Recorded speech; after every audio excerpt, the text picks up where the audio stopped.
ในสวงโควิด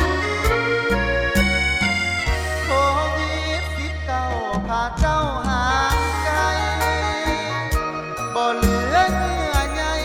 ที่สัญญาไว้เมื่อเข้าหากันเคยนัดกินข้าวนั่งฟังเพลงที่ห้างอาหารนั่งสบตาเบิ่งหอยยิ้มหวานใต้แสงจันทร์คืนนั้นสองเรา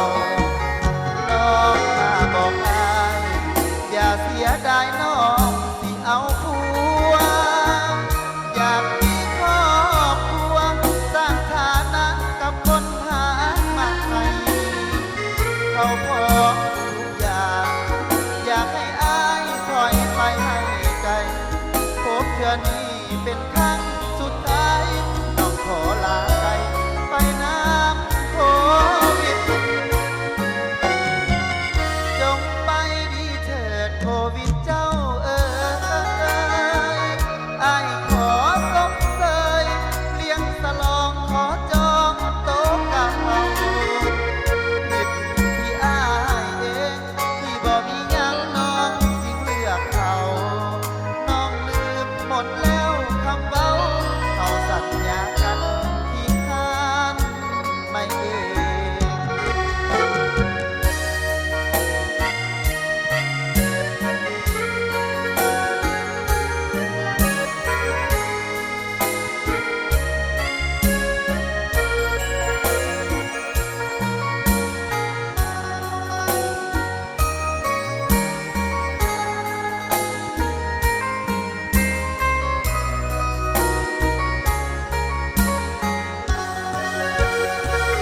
น้องมาบอกอาย